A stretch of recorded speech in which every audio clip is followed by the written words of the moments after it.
সুপ্রিয় শিক্ষার্থীবৃন্দ, শুভ সকাল। আশা করি তোমরা সকলেই ভালো আছো। খ্রিস্ট ধর্ম ও নৈতিক শিক্ষা বিষয়ের ক্লাসে তোমাদের স্বাগতম। আজ আমরা আলোচনা করব অধ্যায় 9 অর্থাৎ নবম অধ্যায়। এই অধ্যায়ে আছে সত্যবাদিতা, শৃঙ্খলা ও সেবা। অর্থাৎ আজকে আমাদের অধ্যায়ের নাম সত্যবাদিতা, শৃঙ্খলা ও সেবা। তাহলে চলো আগে আমরা অধ্যায় এবং অধ্যায়ের নামটি লিখে ফেলি। এই অধ্যায় পাঠে আজকে আমরা যা জানব তা হলো সত্যবাদিতা সম্পর্কে পবিত্র বাইবেলের শিক্ষা বর্ণনা, সত্যবাদী হওয়ার 10টি উপায় এবং ব্যক্তি, সমাজ, রাষ্ট্রীয় জীবনে সত্যবাদিতার প্রয়োজনীয়তা, শৃঙ্খলা সম্পর্কে পবিত্র বাইবেলের শিক্ষা, শৃঙ্খলাপূর্ণ জীবন গঠন করার উপায়, পরিবার, সমাজ, মণ্ডলী, রাষ্ট্রের সেবার গুরুত্ব ইত্যাদি। তো সত্যবাদিতা, শৃঙ্খলা, সেবা, আজকে এই অধ্যায়ের আমরা আলোচনা করব পাঠ 1, 2 এবং 3 নিয়ে। সত্যবাদিতা, শৃঙ্খলা ও সেবা এগুলো হলো মূলত আমাদের মূল্যবোধ। মূল্যবোধের অর্থ হলো মূল্যবান, মর্যাদাবান বা শক্তিশালী হওয়া। তো আমাদের আগেকার জানা বিষয়ের চেয়ে বেশি মূল্যবান বা বেশি প্রিয় বিষয়গুলো আমাদের জন্য মূল্যবোধ। মূল্যবোধের মধ্যে গুণ আছে বলেই আমরা এটাকে ভালোবাসি। এর মধ্যে যা থাকে তা এত বেশি মূল্যবান যে এই গুণকে আমরা নিজের জীবনের জন্য ধরে রাখতে চাই। মূল্যবোধ ধরে রাখার জন্য মানুষ কষ্ট ভোগ করতেও রাজি হয়, এমনকি প্রয়োজন বোধে জীবন দিতেও প্রস্তুত থাকে।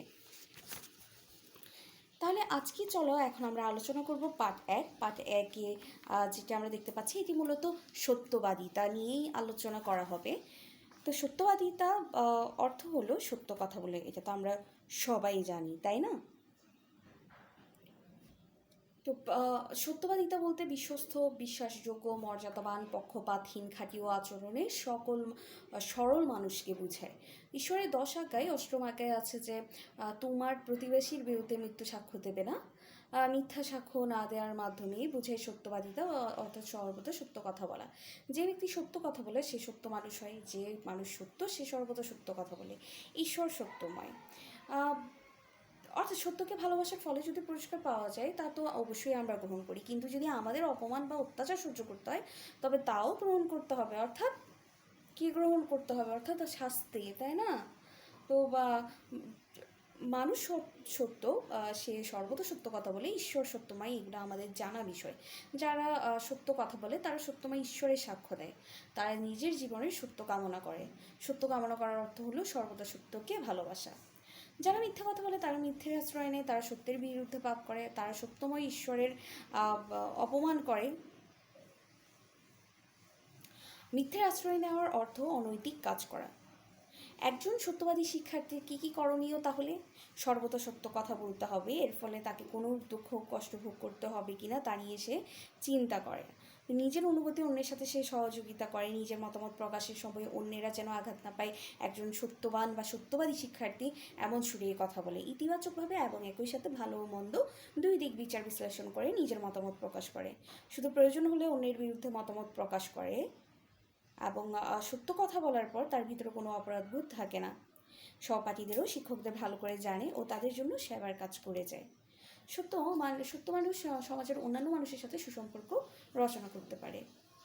ওকে, তো তাহলে আমরা জানলাম যে একজন সত্যবাদী শিক্ষার্থীর আচরণ কেমন। তাহলে চলো আমরা জেনে নিই যে সত্যবাদী হওয়ার উপায় কী। এটা আমরা জানবো আমাদের পার্ট 2-এ, অর্থাৎ সত্যবাদী হওয়ার উপায়। দেখো, সত্যবাদী হওয়ার উপায়। ঈশ্বর সকল সত্যের উৎস, অর্থাৎ তার কাছ থেকে সত্য আসে, তার বাক্য সত্য। তিনি পবিত্র বাইবেলে যা বলেছেন তা সবই সত্য। যে আজ্ঞাগুলো দিয়েছেন তার সবই সত্য। তিনি চিরকাল বিশ্বস্ত, অর্থাৎ তাকে বিশ্বাস করা যায়, কারণ তিনি যা বলেন তাই করেন। যেহেতু তিনি সত্য, সেহেতু তিনি তার সকল জনগণকে সত্য জীবনযাপন করার আহ্বান জানান। ইসরায়েল জাতিকে তিনি আজ্ঞাগুলো দিয়ে বলেছিলেন যে তারা যদি তার আজ্ঞাগুলো মেনে চলে তবে তিনি তাদের সবসময় রক্ষা করবেন। তিনি তার সেই কথাই রেখেছিলেন। সবসময় তিনি তাদের পাশে ছিলেন। তো খ্রিস্টের মধ্যে ঈশ্বরের সকল সত্য প্রকাশিত হয়েছে। তিনি এসেছেন জগতের আলো হয়ে। তিনি বলেন যারা তার প্রতি বিশ্বাসী তারা অন্ধকারে থাকতে পারে না। অন্ধকারের পথ হলো মন্দতার পথ, আলোর পথ হলো পবিত্রতার পথ। তিনি সত্যে পরিপূর্ণ, তিনি পরম সত্য। তিনি বলেন তোমরা সত্যকে জানতে পারবে আর সত্য তোমাদেরকে মুক্ত করবে। যিশুকে অনুসরণ করার অর্থ হলো সত্যময় আত্মা, অর্থাৎ পবিত্র আত্মার দ্বারা চালিত হয়ে জীবনযাপন করা। যীশুখ্রিস্ট হলেন ঈশ্বরের পুত্র। তাকে পিতা ঈশ্বর পৃথিবীতে প্রেরণ করেছেন। খ্রিস্ট আমাদেরকে সত্যের পথে পরিচালনা করেন। তো একজন শিক্ষার্থী তো সত্যবাদিতা তার আসলে একটি গুণ। তো সত্যবাদী হওয়ার জন্যে একজন শিক্ষার্থীকে কি করতে হবে, বা একজন শিক্ষার্থীকে কখন সত্যবাদী বলা যায়? দেখো, সে যদি নিজের বাড়ির কাজ সঠিকভাবে যথাসময়ে করে, সে যদি বন্ধুর সাথে সবসময় সত্য কথা বলে, সকলের সাথে যদি সত্য কথা বলে, বাড়ির কাজ করতে না পারলে শিক্ষকের কাছে তার প্রকৃত কারণ তুলে ধরা, এবং মিথ্যা কথা না বলে যে আমি করেছি কিন্তু আমি টেবিলে রেখে চলে এসেছি, বা আমার কালকে জ্বর ছিল আমি আসতে পারিনি, তো ইত্যাদি ইত্যাদি এইসব অজুহাত যদি সে না দেখায়। পরীক্ষার সময় নকল যে করে না, নিজে যা জানে তাই লিখে এবং অন্য কারো খাতার দিকেও তাকায় না, তাই না? বিদ্যালয়ে কোনো দায়িত্ব পালনের কথা থাকলে তা যথাযথভাবে পালন করা, কেউ ভুল করে বেশি টাকা বা জিনিস দিলে তা ফেরত দেওয়া, ভুল করলে অকপটে তা স্বীকার করা, বন্ধুর কোনো গোপন কথা অন্য কারো কাছে না বলা, কারো টাকা পেলে তা অফিসে জমা দেওয়া যেন প্রকৃত মালিক তা পেতে আবার ফিরে পায়। তো প্রত্যেক মানুষ অর্থাৎ প্রত্যেক মানুষই ঈশ্বরের প্রদত্ত এই বিবেক, বা ঈশ্বর যে বিবেক দিয়েছেন তা নিয়েই তো মানুষ, না? অর্থাৎ আমরা বিবেকবান সত্তা। তো সেই বিবেক দ্বারা মানুষ বুঝতে পারে কোনটি সত্য আর কোনটি মিথ্যে। বিবেক মানুষের অন্তরের মধ্যে কথা বলে। তো এই জন্যে আসলে মানুষ সবসময় সত্যময় সমাজে বসবাস করতে চায়, কারণ সত্যের মাঝে প্রকৃত সুখ এবং আনন্দ পাওয়া যায়। এবং আরও অধিকতর সত্যবাদী হওয়ার 10টি উপায় এখানে দেওয়া হয়েছে, সেগুলো একবার মিস পড়ে দিচ্ছি। যে সত্যবাদী হওয়ার জন্য নিজে নিজে অঙ্গীকার বা প্রতিজ্ঞা করা এবং তা মেনে চলা। একজন গুরুকে বেছে নাও, তুমি যে অঙ্গীকার বা প্রতিজ্ঞা মেনে চলার চেষ্টা করছো এবং কতখানি উন্নতি হচ্ছে তা তাকে জানাও। কখনো কোনো স্থানে বা কারো কাছে কোনো অসত্য কথা ব্যাখ্যা বলার পূর্বে কয়েকবার চিন্তা করো। কথা বা তথ্য অতিরঞ্জিত করা, কাউকে আঘাত দিয়ে কথা বলা, কটূক্তি করা ইত্যাদির ব্যাপারে সাবধান হও। সত্যকে মিথ্যা বানিয়ে বলা বা অর্ধেক সত্য অর্ধেক মিথ্যা জাতীয় কথা বলার ব্যাপারে সাবধান থাকো। মিথ্যা দিয়ে সত্যকে ঢাকার চেষ্টা করো না। আনন্দের জন্য হলেও কোনো মিথ্যা বলা থেকে বিরত থাকো। যখন সত্য কথা বলা দরকার তখন নীরব থেকো না, মিথ্যাকে প্রশ্রয় দিও না। যদি কখনো মিথ্যা বলেছ বলে মনে করো, তবে সঙ্গে সঙ্গে দুঃখ প্রকাশ করো এবং সত্য কথাটি বলো। নির্জনে নিজের মনের সাথে নিজে আলাপ করে ঠিক করো যে কোন সময় কোন কাজটি করা তোমার জন্য সবচেয়ে ভালো। তো এই ছিল সত্যবাদী হওয়ার আরও 10টি উপায়। তো আমরা জানলাম আসলে সত্যবাদী হওয়ার জন্য আমাদের কী কী করতে হবে বা কী কী করা উচিত। তাহলে চলো এখন আমরা জেনে নিই পার্ট 3-এ কী আছে। ওকে, তো এই পাঠে মূলত আমরা জানব যে ব্যক্তি, সমাজ ও রাষ্ট্রীয় জীবনে সত্যবাদিতার গুরুত্ব কতখানি এবং তা কেমন।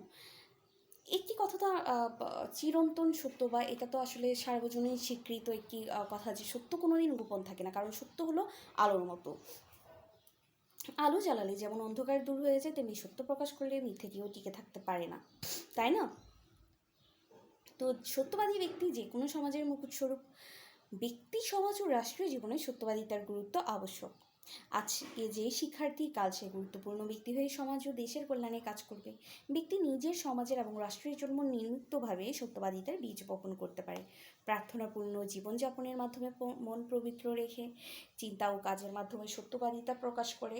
ঘরে বাইরে সবসময় সত্য কথা বলে, নিত্য প্রয়োজনীয় কেনাকাটায় লেনদেনে সততার প্রমাণ দিয়ে, নিজের যে কোনো দোষ অকপটে স্বীকার করে, সমাজের সবার সাথে সুন্দর আচরণ করে, সমাজের সত্য প্রতিষ্ঠা করার জন্য বিরামহীনভাবে কাজ করার মাধ্যমে রাষ্ট্রের কোনো কাজে ঘুষ বা কমিশন দেওয়া ও নেওয়া থেকে বিরত থেকে সৎ জীবিকা দ্বারা সংসার চালনা করে, রাষ্ট্রের নিয়মকানুন মেনে সব কিছুতে সত্য স্থাপনে আগ্রহী হয়ে। তাহলে আমরা আসলে দেখলাম যে কিভাবে একজন মানুষ সত্যবাদিতা অনুশীলন করতে পারে। অর্থাৎ তুমি যদি প্রার্থনাপূর্ণ জীবনযাপনের মাধ্যমে নিজের মনকে পবিত্র রাখতে পারো, ঘরে বাইরে সবসময় সত্য কথা বলার অভ্যাস গঠন করতে পারো, নিত্য প্রয়োজনীয় কেনাকাটা বা লেনদেনে যদি সততার পরিচয় দাও, অর্থাৎ কারো কাছ থেকে কোনো বেশি টাকা পেলে সেটা রেখে না দেওয়া, অর্থাৎ ন্যায্য টাকাটা রেখে বাকিটা ফেরত দিয়ে দেওয়া, এবং নিজের দোষ অকপটে স্বীকার করা, সৎ জীবিকা দ্বারা সংসার চালনা করা, এবং রাষ্ট্রীয় নিয়মকানুনগুলোকে মেনে চলা এবং সবসময় সত্য প্রতিষ্ঠা করার জন্য সাহস রাখা।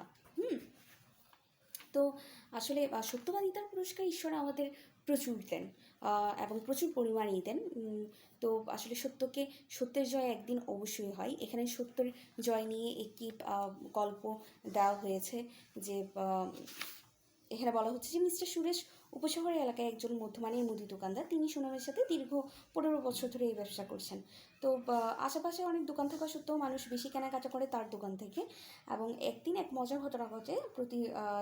প্রতি রবিবার দিন সুরেশ তার রবিবার সকালে খ্রিস্টযুগে যোগদান করেন, তাই তো তার দোকান খুলতে 8টা বেজে যায়। তিনি দোকানে এসে দেখতে পান যে অনেক ক্রেতা দোকান খোলার অপেক্ষায় আছে, তাদের মধ্যে কেউ কেউ 1 ঘন্টার বেশি সময় ধরে আছেন।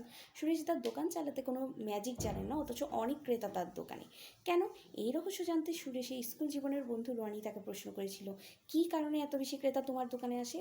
উত্তরে সুরেশদা বলেন, আমি ক্রেতাদের কাছ থেকে সঠিক দাম রাখি, মাপ ঠিক দেই এবং সততার সাথে ব্যবসা করি। তো যার কারণে আসলে যিনি তোমার প্রতি লয়াল, যিনি তোমার প্রতি ট্রুথফুল, তুমি অবশ্যই তার প্রতি কৃতজ্ঞ থাকবে, তুমি চাইবে তুমি তার সাহচর্যে থাকো, ঠিক না? তো এই ব্যাপারটিও আসলে সুরেশের সাথে ঘটেছে বা সুরেশ দায়ের সাথে ঘটেছে। তো এইভাবে আসলে আমরা চেষ্টা করবো আমাদের জীবনেও যেন সত্যবাদিতার এই উদাহরণ স্থাপন করতে পারি এবং সত্যবাদী হয়ে উঠতে পারি। তো তোমাদের জন্য যে কাজ মিস দেবো সেটি হলো পার্ট 4 এবং পার্ট 5। এই দুটো পার্ট তোমরা বাসায় পড়ে নেবে। আমরা এরপর আলোচনা করব পার্ট 6 এবং পার্ট 7। ততদিন পর্যন্ত ভালো থাকবে, সুস্থ থাকবে।